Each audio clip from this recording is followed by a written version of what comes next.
Este episodio ha sido grabado en el Parque Cultural Hacienda La Trinidad, a quienes agradecemos profundamente su apoyo y generosidad con el proyecto. Y nuestra identidad de marca ha sido diseñada por Valesca Belisario. Arte, diseño, vanguardia e innovación. Agradecemos a Cacao de Origen, un espacio para el encuentro, para la investigación, la educación y promoción del cacao y el chocolate venezolano, por sumarse a este proyecto.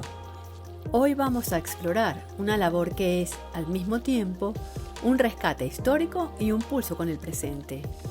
En el mundo del coleccionismo existen quienes se especializan en una sola dirección, pero hoy nos acompaña alguien que ha decidido ser bisagra que conecta. Vamos a conversar sobre cómo la estética de nuestras etnias indígenas pueden dialogar bajo un mismo techo con el arte contemporáneo venezolano. Nos acompaña en este episodio Fernando Ezeverri, director junto a su esposa Carolina Wolmer de la colección Café. Fernando, quien ha presidido la Cámara de Comercio de Caracas y es pieza clave en instituciones como la Fundación John Bolton, lidera esta iniciativa privada que es realmente singular. Y lo que hace especial a la colección Café es su dualidad. Por un lado, posee uno de los acervos más rigurosos de arte indígena venezolano, pero por el otro, mantiene un interés vibrante en el arte contemporáneo, especialmente en obras producidas desde los 90 hasta el día de hoy. Para Fernando, la memoria de la selva y la experimentación artística actual no son compartimientos aislados, sino partes de una misma identidad visual. Esa capacidad de conectar mundos es la que da vida a la exposición que hoy nos convoca, la imagen sostenida Yecuana Maquiritare, organizada con el apoyo del Centro Cultural de la Universidad Católica Andrés Bello. Bajo la curaduría de Eduardo Castro, la muestra rescata la cotidianidad y el cosmos de la Amazonía a través de archivos, fotografías y objetos fundamentales, pero con un giro fascinante. Cuenta con la participación del artista Magdalena Fernández. Es aquí donde vemos la firma de la colección, el arte contemporáneo actuando como un puente vital para darle una potencia renovada a la cosmogonía ancestral. Yo soy Inés Espinal y esto es un nuevo encuentro de Luz es lo que se ve. Pues bueno, hoy estamos aquí felicísimos como siempre porque tenemos un nuevo episodio con un invitado muy especial.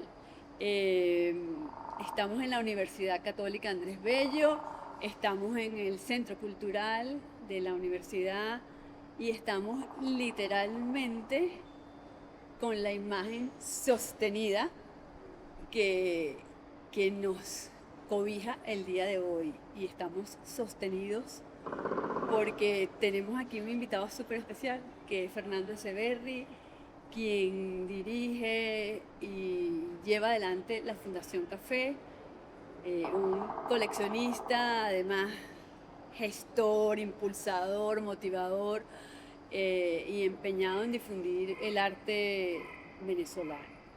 Antes de iniciar esta conversa, que estamos segurísimos que va a ser muy sabrosa, queremos como siempre recordarles que deben suscribirse por favor al canal, darle like, comentar, compartir, porque esto nos ayuda muchísimo a seguir creciendo como comunidad y a seguir difundiendo lo que estamos haciendo. Así que, bienvenido. Gracias Inés, gracias por la invitación y de verdad espero que tengamos una conversación bien grata y entretenida. Segurísimo que va a ser así, porque tenemos mucho de qué hablar. Ya lo dije al principio, estamos en esta imagen sostenida que es esta exposición Maquiritare Yecuana, pero yo quiero hacerlo como un poquito más profundo y como más que nos descubra más. Café nos hace sostener tradición, memoria, arte, cultura, todo esto lo sostiene la Fundación Café. Y me gustaría empezar, Fernando, preguntando cómo un empresario, como un hombre que viene del mundo del acero, de la gerencia, de una cosa que uno pudiera pensar que es una cosa como fría, ¿no? Calculada, estudiada, economista, a una cosa tan sensible como es coleccionar arte.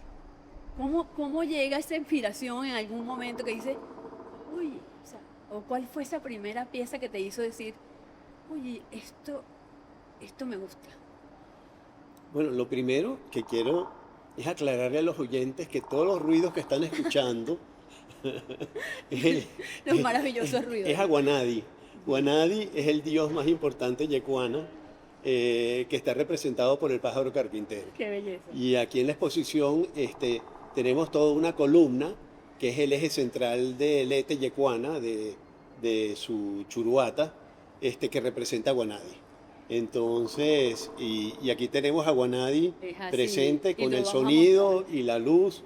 Y entonces, si oyen el ruido, es Guanadi. Es Guanadi que nos está además bendiciendo y acompañando en esta conversación. Y se las vamos a mostrar en las imágenes, en la introducción, vamos a mostrarles toda una panorámica de la exposición, que está hermosísima. Pero no me respondiste. ¿Cómo llega este hombre de la gerencia al arte? O sea, ¿qué cosa sensible se movió allí que un día dijiste, compro esta pieza, pero no la compro para decorar ni para que sea parte de mi casa, ¿no? O de mi familia, sino como para preservarla? Yo creo que uno siempre, pues yo, en este caso, he tenido como la sensibilidad hacia el arte, ¿no? Y yo recuerdo que mi primer trabajo, que fue en el Consejo de Coordinación de las Empresas Mendoza, ahí en el edificio de las Fundaciones en la avenida Andrés Bello, que en la planta baja estaba la Sala Mendoza, que yo comencé a trabajar cuando estaba en cuarto año de Economía aquí estudiando aquí en la Católica. Y pasaba todos los días 4 veces por delante de la sala y siempre me paraba a ver. Y siempre me llamaba muchísimo la atención. Y recuerdo que con mi primer sueldo me compré en la Sala Mendoza, le compré un regalito a mamá y me compré una serigrafía de Edgar Negret que todavía la conservo. Oh, qué maravilla. Y eso fue con mi primer sueldo. Claro, pero eso lo hiciste porque te gustó la pieza y dijiste la voy a tener en mi casa y no sé qué, ¿no? Por sensibilidad. Por sensibilidad. Lo que pasa es que uno, bueno, si te atrae el arte, siempre, o sea, yo siempre he estado comprando una cosita por acá, una cosita por allá.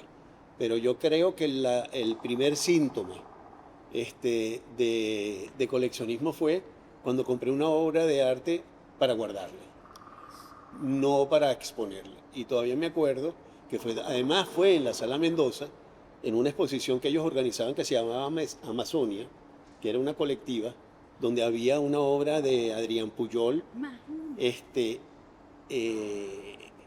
que me encantó, pero la obra eran un políptico de 8 partes, y tenía 5,40 de ancho, y la parte más alta 3,50. Enorme. Entonces, bueno, esa obra terminó 2 partes expuestas en el salón, una sobre nuestra cama y 5 debajo de la cama. Y realmente en aquel momento uno no estaba tampoco al tanto de que si iba a ser coleccionista o no coleccionista, pero eso fue uno de los primeros, de las primeras señales. De los indicios. De las primeras señales. Sí, de que algo sospechoso venía en el camino. De coleccionista. Ahora, realmente, ¿hubo alguna pieza en la que tú dijiste, cónchale, yo quiero empezar a coleccionar esto? O sea, creo que esto vale la pena empezar a preservar.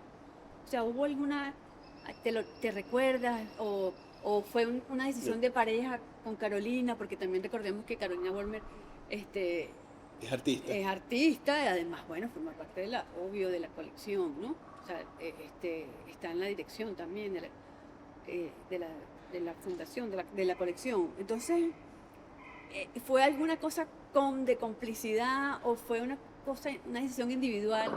No, el espíritu de coleccionismo es mío. Absolutamente. Es más, absolutamente. A Carolina es todo lo contrario. Ella no necesita poseer una obra de arte para apreciarla y sentirla suya. Y lamentablemente el coleccionista para sentir suya una obra de arte la tiene que poseer. Y entonces ahí sí tenemos dos visiones totalmente diferentes.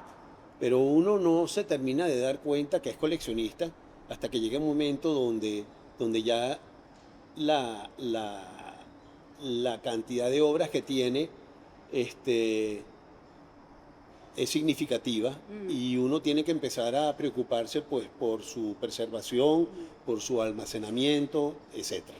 Entonces, ahí es cuando uno se da cuenta que, oye, como que sí, me metí en el coleccionismo Esto sin es darme serio. cuenta. Sí, esto es serio. Sin darme cuenta, y esto es serio. Esto es serio. Y eso conlleva unas responsabilidades enormes. Entonces, si yo le recomendaría a alguien algo, es que ni se le ocurra meterse a coleccionista. Que lo piense 3 veces. Pues Que lo fíjate piense que 3 veces porque eso tiene no solamente responsabilidades, sino además un costo importante. Claro. Y yo le diría a la gente, miren, compren obras de arte, de verdad que las obras de arte te enriquecen la calidad de vida, pero no se metan a coleccionistas. Claro, porque es que además es la responsabilidad que conlleva, ¿no? Sin duda, la conservación, pero más allá de la conservación es que estás guardando la memoria de un tiempo en el arte o en la cultura o en la artesanía, en lo que decidas coleccionar. Estás guardando una memoria y una historia de un país, de una comunidad, de un sector geográfico o de un momento particular de un país. Entonces, eso significa además después tener que enseñarle a la gente qué pasó. O sea, eso que guardé allí tiene un significado y tuvo un momento histórico. ¿Qué pasa con eso? Tengo que mostrarlo. O sea, porque de nada sirve tenerlo guardado. O quizás sí, o sea, el fetichismo de esto es mío nada más y listo, y yo lo veo cuando quiero y listo. Pero más allá de eso, creo que el coleccionista tiene la responsabilidad No, de mostrar. uno como coleccionista tiene la responsabilidad de compartir. Y yo comencé con el tema indígena, a mí me empezó a interesar el tema indígena, sobre todo desde el punto de vista estético. Yo en un momento dado tuve una situación económica complicada y el que es coleccionista siempre necesita estar comprando algo. Y en aquel momento yo me acuerdo que yo le dije a Carolina, oye Caro, ¿tú sabes qué? Yo voy a empezar a coleccionar arte indígena venezolano. Primero porque estéticamente me atrae mucho, es algo como muy fuerte, me atrae mucho y me gusta. Y bueno, y poco a poco así comenzó a formarse la colección indígena. ¿Y si te acuerdas cuáles son las primeras piezas que compraste indígenas? Fue un rayo piaroa, Qué bonito. un rayo de yuca Qué bonito, piaroa. sí, sí, sí. Esa fue la primera pieza. Qué bonito. Y bueno, y después poco a poco se ha ido, bueno, la colección ha ido creciendo, hemos comprado también colecciones de gente que también coleccionaba y hoy día, bueno, yo creo que es algo importante, ¿no? Y últimamente hemos estado como, bueno, gracias a Dios que compartiéndola y mostrándola en exposiciones muy diferentes, Sí, sí, sí. pero cada una yo creo que se va superando a la anterior. Y además tienes una colección muy particular, porque tienes una colección de una gran cantidad de piezas de arte indígena, de arte indígena, y además una importante cantidad de arte contemporáneo, ¿no? Sí, también. Entonces es súper interesante esta combinación, porque es como una tensión que genera además un equilibrio perfecto. Los orígenes, la tradición, lo ancestral, con la expresión contemporánea. Claro, lo que pasa es que hemos tenido la suerte de ir completando toda esa colección de arte indígena, por ejemplo, con archivos de fotógrafas, en este caso de Bárbara Branly y de Thea Segal, que dejaron un registro importante también del tema indígena. No solamente fotografiaron el tema indígena, pero el registro que dejaron fue importante del tema indígena.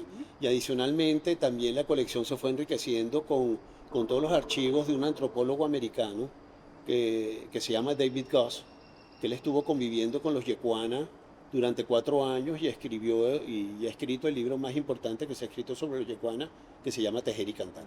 Entonces tenemos también todos los archivos, la colección de David Goss. Entonces poco a poco, mira, sin quererlo y sin buscarlo, todo fue confluyendo y todo fue llegando. Claro, pero fíjate que es interesante porque no es lo mismo coleccionar objetos también que coleccionar archivos. Claro, Hemerotecas, documentos, papeles, además el sostenimiento, el mantenimiento y la conservación son cosas totalmente distintas y complicadísimas cuando se refiere a los temas de papel. sí, yo jamás me imaginé yo coleccionando archivos. Es que ni me lo planteé, ni me lo planteaba. Y tampoco editar libros. Y resulta que al final uno termina ¿Y por qué haciendo, los archivos? haciendo todo lo que uno no pensaba, coleccionando archivos, editando libros. Por eso es que uno no puede decir de esta agua no beberé, porque basta que lo digas Pero para que lo hagas. ¿qué te llevó a comprar los archivos? Por ejemplo, ¿qué te motivó a comprar toda la Mira, a mí documentación? inicialmente, primero la conexión con el tema indígena y después también un tema de preservación. Yo no sé por qué, yo siento la responsabilidad de preservar cosas que pueden ser importantes para nuestra cultura y para nuestra historia en un momento dado. Y la verdad es que nunca pensando en el valor económico, todo lo contrario. O sea, jamás yo he pensado en el valor económico de todo esto. Y al final también todo el tema indígena se terminó enriqueciendo no solamente con los archivos, sino también con obras de artistas contemporáneos relacionadas con el tema indígena. Eso Entonces al final es un conjunto interesante. Muy interesante porque es lo que te decía hace un ratito, genera esa tensión, pero generan esos vínculos, ¿no? Se generan, además estos artistas contemporáneos, obvio, vienen de una herencia, ¿no? Y que la cargan en el ADN y que la expresan en su discurso artístico. Entonces eso está allí. Así es, así es, Esa conexión está ahí, es inevitable. así es. Y en esta exposición especialmente, la imagen sostenida, Yeguana Maquiritare o Maquiritare Yeguana, hay una combinación, una fusión súper interesante con una artista contemporánea que es Magdalena Fernández, que ha hecho un trabajo interesantísimo. Y lo conversábamos antes de empezar la entrevista, que le da una visualidad y una dinámica a la exposición totalmente distinta. O sea, no es una exposición de cestería, no es una exposición de artesanía tradicional, es una exposición que fusiona arte contemporáneo de una manera perfecta con lo tradicional y además con lo educativo, porque entonces también hay mapas, cartas, hemerotecas, o sea, está como muy redonda la exposición. Sí, yo creo que le da una contemporaneidad a la exposición que también es importante para hacerla atractiva. Porque ya que estamos en la universidad, yo creo que uno tiene que también hacer cosas que atraigan a los estudiantes de la universidad a ver las exposiciones, ¿no? Y yo creo que aquí se logró. Yo creo que fue gracias a Eduardo Castro, que fue el curador de la exposición. En las conversaciones que teníamos sobre la exposición, uno de los temas salió que era como el darle también un toque contemporáneo, ¿no? Y en aquel momento, yo no recuerdo bien por qué salió lo de Magdalena. Yo no sé si tuvimos alguna reunión con Magdalena por otro motivo, y conversando con Magdalena dijo, oye, a mí me gustaría participar en la exposición. Y entonces le dijimos, bueno, sí, ¿por qué no? Y entonces, bueno, posteriormente se realizaron varias reuniones, también donde participó Isabela Castro, la esposa de Eduardo, que también fue responsable un poco de toda la investigación que se hizo para la exposición, sobre todo los escritos de los curas jesuitas, de los padres jesuitas, que tuvieron contactos con los yecuanas y con esos primeros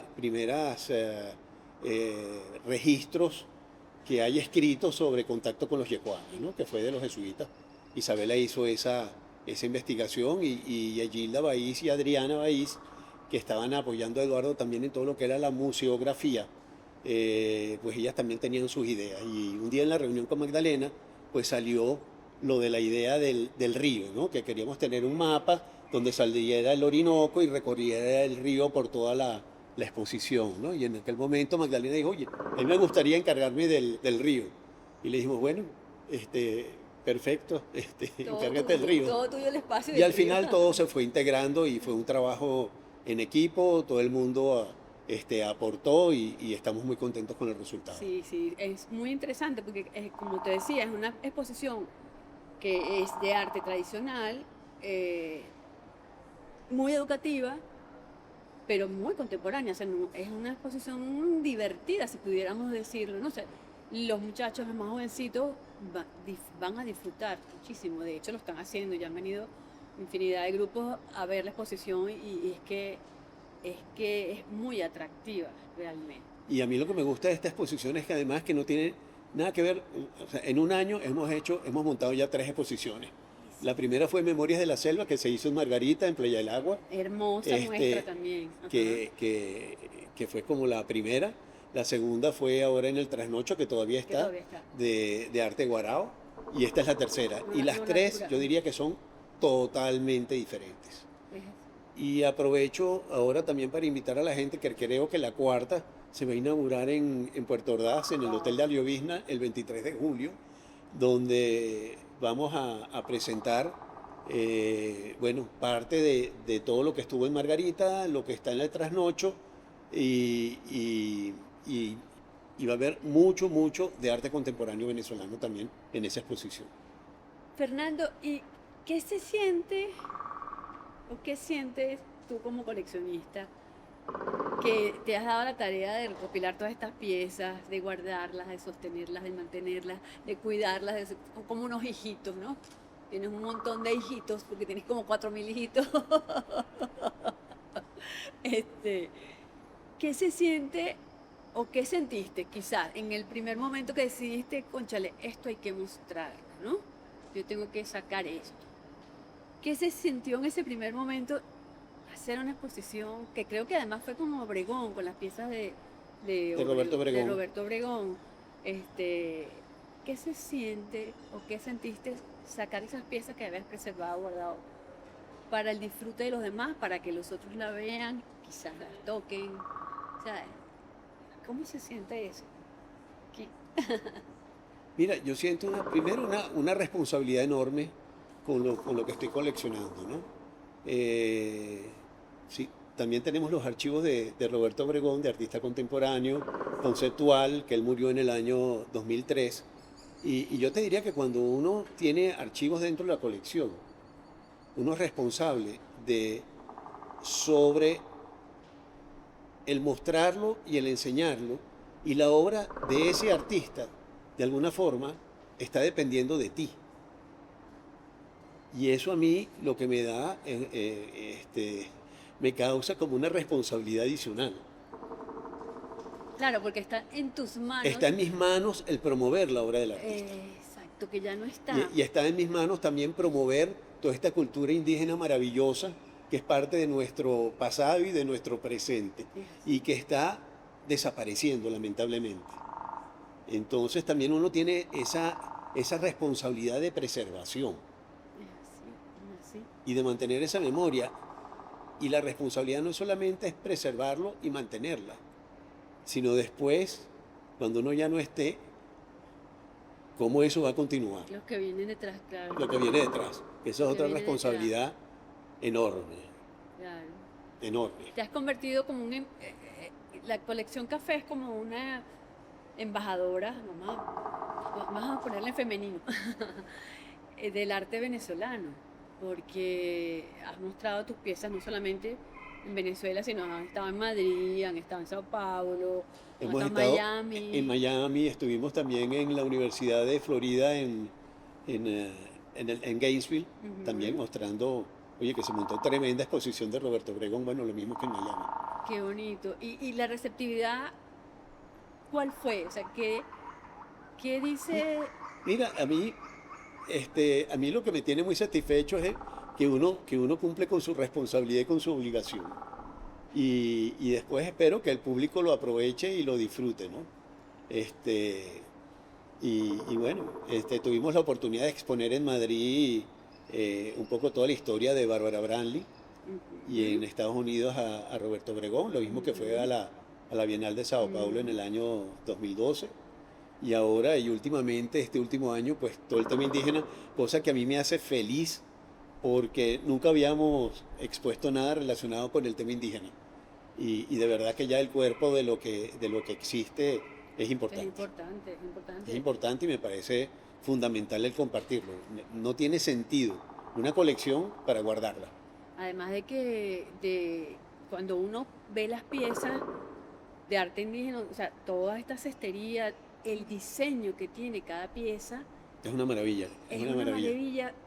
Son piezas totalmente contemporáneas, o sea, como diseño gráfico, o sea, eso es Dios en cada uno de esos artistas indígenas que se posó en ellos y los hacen tejer esas bellezas. O sea, y eso es lo que le hace a uno pensar también, es que hay un ADN en el venezolano, sobre todo con el tema gráfico, que hemos tenido siempre una tradición y una escuela gráfica muy contemporánea, muy potente y muy avanzada siempre. Y cuando uno mira este trabajo, uno dice, es que de aquí venimos. O sea, es de aquí, estos polvos trajeron estos barros, ¿no? Y a mí de esta exposición no solamente me gusta toda la o sea, todo lo tradicional, agregándole la contemporaneidad de la obra de Magdalena, sino también la integración de la exposición al edificio de la universidad. Que cuando uno está afuera y está en los pisos de arriba de la biblioteca, uno ve hacia abajo y ve el río y tú dices, wow, Perfecto. Y qué que preciosidad. Entonces se integró perfectamente todo lo que fue la exposición, la obra, a la arquitectura. Y que no es nada fácil el espacio, porque este espacio expositivo no es un espacio muy fácil. No, es un espacio porque complicado. Además, sí, es un espacio que tiene sus retos, que además es todo cristalado alrededor, entonces se las trae él, ¿no? Así es. Qué bueno, pero qué bueno. Hablemos de cómo consigues estas alianzas, Fernando, porque sin duda la colección ha hecho alianzas fantásticas, ¿no? O sea, esta que está aquí con la universidad es insuperable, pero con la sala TAC, pero en Margarita, o sea, estas alianzas, ¿cómo se tejen? Hablando de ese tema. Con realismo mágico. ¡Ay, qué belleza! ¡Qué maravilla! Como todo lo que hacemos nosotros. Con realismo mágico y la gente, aunque no crea de que vuelan, vuelan. ¿Cómo es eso? ¿Cómo es eso? No, y de verdad que todas las exposiciones, inclusive la de Bárbara en Madrid, fue parte de ese realismo mágico. Porque cuéntanos, ¿qué pasó ahí? Porque estábamos, por ejemplo, la de Madrid de Bárbara fue cuando se bautizó en el libro de Bárbara, el que hicimos de Desconstruyendo Sistema Nervioso, que fue un libro diseñado por Ricardo Báez, donde Eduardo Castro también tuvo una participación importante, y con Carmen Araujo, bueno, bautizamos el libro en Ivory Press, que es una galería, librería importante en Madrid. Pues resulta que hubo un panel para hablar sobre el libro, etcétera, y allá estaba la nueva directora de Foto España. Y entonces cuando terminó la charla, informalmente ella estuvo hablando con Carmen y estuvo hablando con mi hija Isabela, y ella planteó ahí la posibilidad de que hiciéramos en el siguiente Foto España una exposición de Bárbara. Y eso fue más o menos en septiembre, y Foto España comienza en abril. Y bueno, nosotros le dijimos ingenuamente que sí, y pensábamos que nos iban a dar un espacio relativamente pequeño, y cuando nos dimos cuenta, nos dieron en el Palacio de Cibeles, en la Plaza de Cibeles, todo el quinto piso del edificio, que eran 500 metros cuadrados, para montar la exposición de Bárbara. ¡Qué susto! ¿No? No, y qué responsabilidad. Por eso. Bueno, y al final se dio, y lo hicimos, y bueno, estamos para enfrentar todos los retos que se nos pongan por delante. ¡Qué maravilla! Hablemos también, porque también, como a ustedes les gusta lo más fácil siempre, también entonces les gusta la edición. Y la edición de libros. Producción y publicación ya entendí de lo más libros. fácil. Esto es lo más fácil. A ustedes les gusta lo fácil. Todas las cosas muy sencillitas. También se han dado a la tarea de, más allá de la exposición, que son momentos efímeros, ¿no? De mostrar la colección y de que cierta cantidad de gente pueda disfrutarla, también se han dado la tarea de publicar libros, ¿no?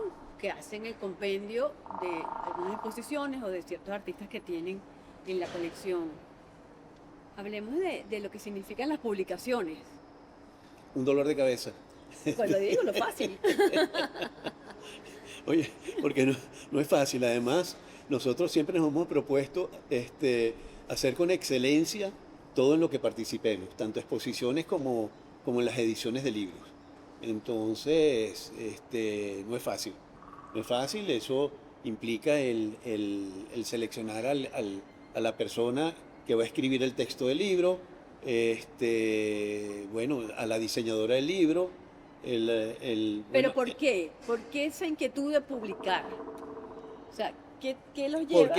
porque es que yo creo que lo que no se publica se pierde Eh, en el tiempo.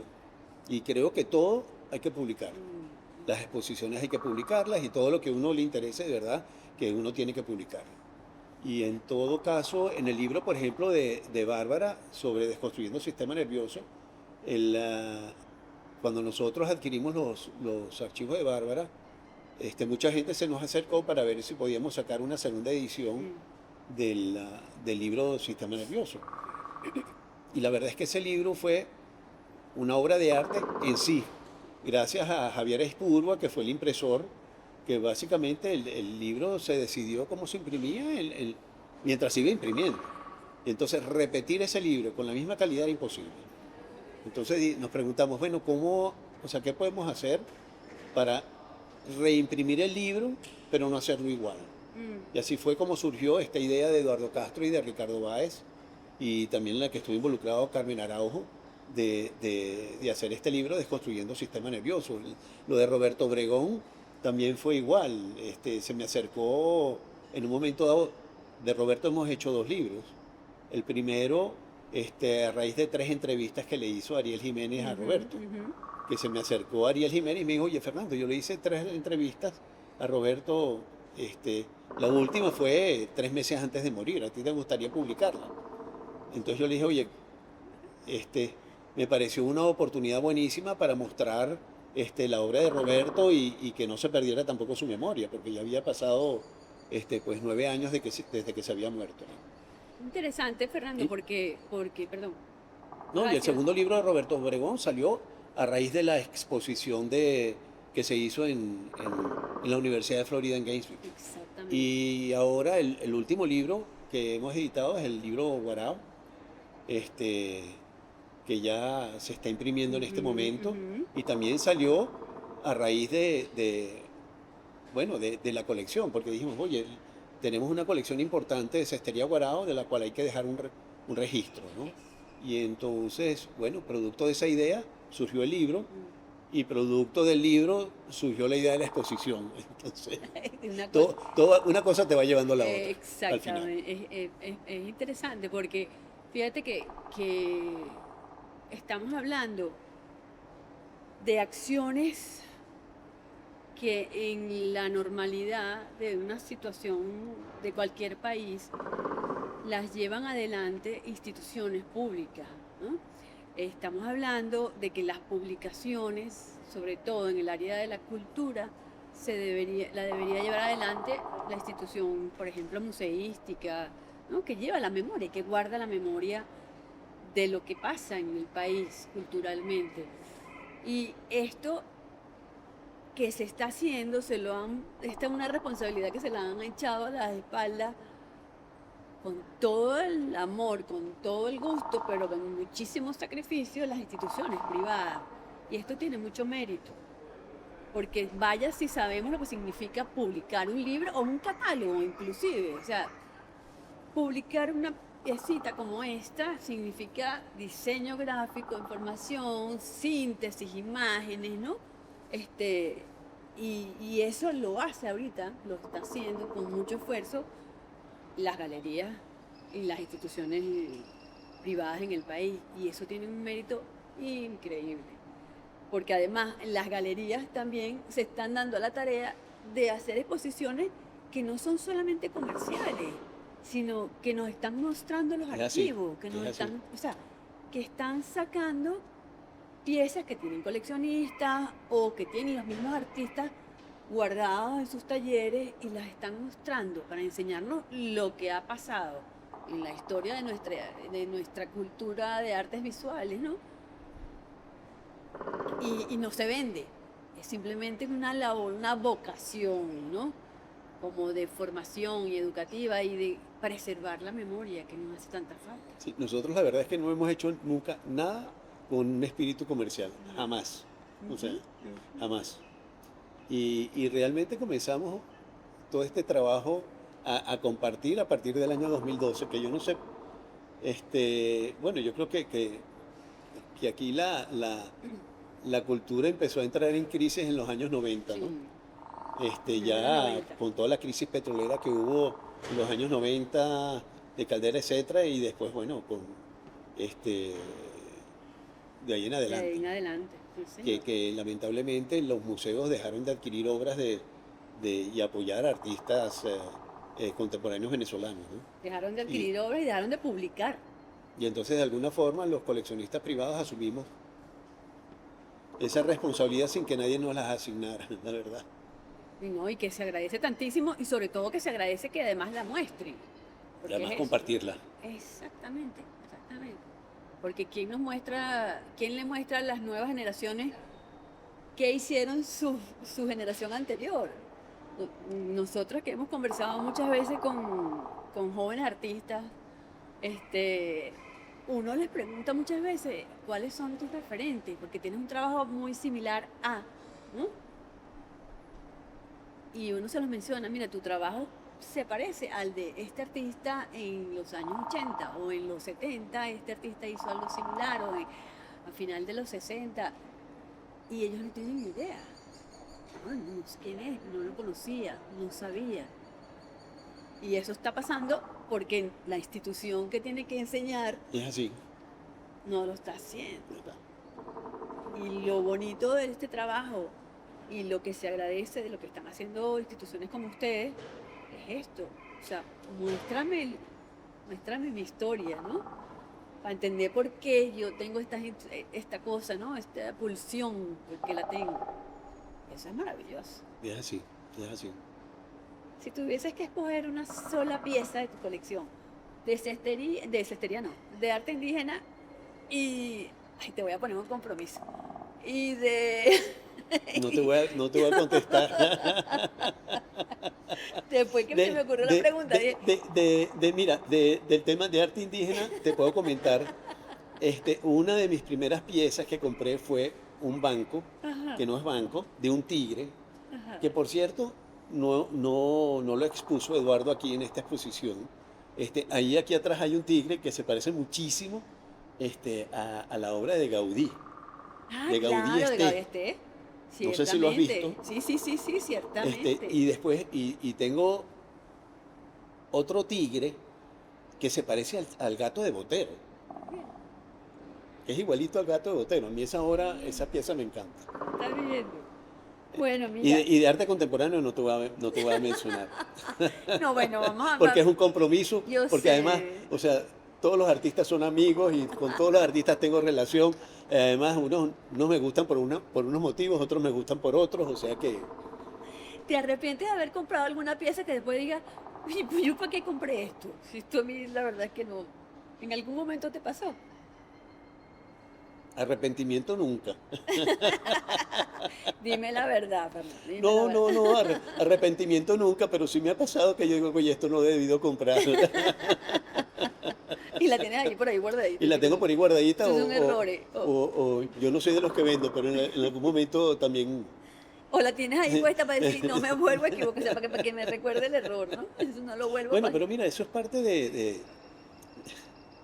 Yo, Dime. yo me acuerdo que una de las primeras piezas que yo compré es de un pintor Ajá. de Lara,